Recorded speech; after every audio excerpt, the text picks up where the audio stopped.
Hi everyone, welcome to कहानियाँ बचपन की। आज की हमारी आखिरी कहानी है। ये कहानी है एक ऐसी लड़की के बारे में जो बचपन से माँ बाप के अटेंशन और केयर के लिए तड़पती रही और कहीं ना कहीं वो हर इंसान में वो चीज़ ढूंढने लग गई, जिसके बेसिस पर उसकी पूरी लाइफ सिर्फ अटेंशन और केयर पर ही चलने लग गई और उसने लोगों पर कॉम्प्रोमाइज़ करना शुरू कर दिया।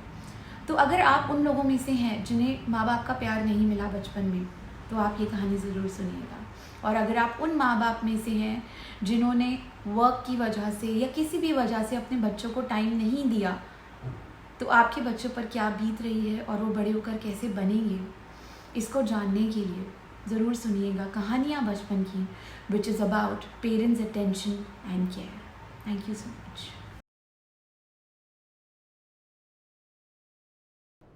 एवरीवन, कैसे हैं आप सब लोग। मैं हूं मेघा पावा, एक साइकोलॉजिस्ट, एक माइंडसेट कोच और एक मेंटल हेल्थ कंसल्टेंट। आज मैं लेकर आई हूं अपनी आखिरी कहानी। ये कहानी है एक ऐसी 30 ईयर ओल्ड गर्ल की जो कि बहुत परेशान थी जब वो मेरी लाइफ में आई थी। ये कहानी बहुत डिफरेंट है क्योंकि मैंने इतना डीप रूटेड ट्रॉमा कभी किसी में नहीं देखा कि मुझे इतना टाइम लगा हो किसी के साथ। And I think we work for 3 years, तब जाके कुछ मैं उसकी हेल्प कर पाई। जब ये मेरे पास आई थी तो ये काफ़ी परेशान थी। उसका कहना था कि बचपन से ही ये लोगों को क्लोज़ लाने की कोशिश करती हैं। बचपन से ही इन्हें लगता है कि बस इनके पास लोग रहें और उन लोगों को अपने आसपास रखने के चक्कर में ये गलत लोगों को अट्रैक्ट करती हैं। ये किसी भी इंसान से केयर और अटेंशन के लिए बात कर सकती हैं। इन्हें बस केयर और अटेंशन चाहिए। यही नहीं, उन्होंने बताया कि वो बहुत ज़्यादा नेगेटिव माइंडसेट की भी हैं। हर चीज़ नेगेटिव सोचती हैं। ऑन द टॉप बहुत क्वेश्चंस हैं, बहुत सारी प्लानिंग है।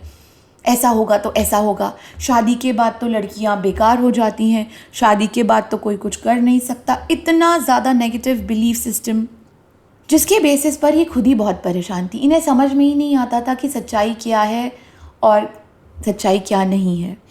ये अपने ही थॉट प्रोसेस में इतनी ट्रैप्ड थी कि इनको निकाल पाना बहुत मुश्किल था। ये बहुत ज़्यादा, इनमें एंगर इश्यूज़ थे, इनसिक्योरिटी थी और ये इतनी इरिटेटेड रहती थी हर बात पर कि अगर कोई छोटा सा भी मजाक कर रहा है तो ये बर्दाश्त नहीं कर पाती थी। इन्होंने मुझे बताया कि बचपन से ही ये माँ बाप के लिए बहुत तरसी हैं। इनके माँ बाप दोनों वर्किंग थे और पूरा टाइम ये अपनी नानी के साथ रहती थी। कहीं ना कहीं उसकी वजह से ये पूरे बचपन भर अपने माँ बाप की अटेंशन और केयर के लिए क्रेव करती थी। वीकेंड्स पर माँ बाप घर का काम करते थे तो टाइम नहीं दे पाते थे, तो कहीं ना कहीं इन्होंने पूरा दिमाग अपना एक कमरे के अंदर किताबों में लगा दिया और बुक्स इनकी दोस्त बन गई। ये लोगों से मिलना चाहती थी, बात करना चाहती थी, बट निकलना अलाउड नहीं था। जैसे जैसे ये बड़ी हुई, इन्होंने देखा कि इनको हर चीज़ के लिए लोगों की अश्योरेंस की ज़रूरत पड़ना शुरू हो गई। हर प्रॉब्लम से पहले उन्हें लोगों से पूछना होता था कि एक्चुअली में प्रॉब्लम है या नहीं है, कैसे डील करना है, क्या करना है। हर चीज़ में इनको बहुत कन्फ्यूजन और डाउट्स थे, हर छोटी से छोटी बात पर।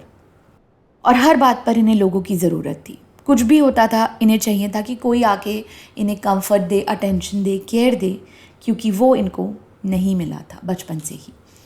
एज अ रिज़ल्ट ये बड़ी हुई, ये रिलेशनशिप में गई और रिलेशनशिप में बहुत ज़्यादा अटेंशन और केयर देना और डिमांड करना बहुत टफ टास्क होता है। और यही इनका पैटर्न था, जिसके बेसिस पर हर बंदा, वेदर इनका फ्रेंड हो या बॉयफ्रेंड हो, सब छोड़ के चले जाते थे क्योंकि ये ओवर अटैच्ड हो जाती थी और ओवर केयरिंग हो जाती थी।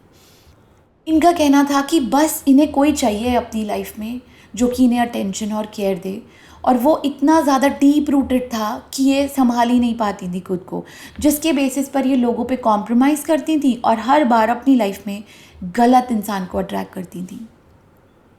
मेडिटेशन सेशंस लगे, कितने टॉक इट आउट सेशंस लगे। 3 साल जब इन्हें थोड़ा समझ में आने लग गया कि गड़बड़ कहाँ है, जब इन्हें समझ में आया कि ये ट्रॉमा इनके थॉट प्रोसेस से है, जो कि इन्होंने बचपन में क्रिएट किया था, केयर और अटेंशन का, जो माँ बाप नहीं दे पाए थे, तो मैंने इन्हें बताया कि ये चीज़ आपको खुद को देनी पड़ेगी। जब तक आप ये चीज़ लोगों में ढूंढते रहोगे, तब तक आपकी लाइफ कभी चेंज नहीं होगी। और ये एक ऐसी हकीकत है जो मैंने भी बहुत टाइम बाद अपनी लाइफ में समझी है कि specially attention, care, love, respect, ये सारी चीज़ें ऐसी हैं कि जब तक आप खुद को नहीं देंगे तब तक आपको लाइफ में कोई भी नहीं देगा। इसलिए खुद को देना सीखना पड़ेगा। लोगों पर इन चीज़ों के लिए डिपेंड होना बिल्कुल छोड़ना पड़ेगा। मैं तो कहती हूँ किसी भी चीज़ के लिए लाइफ में किसी पे डिपेंड नहीं होना चाहिए। खुद को हर वो चीज़ दीजिए जो आप लोगों से एक्सपेक्ट करते हैं।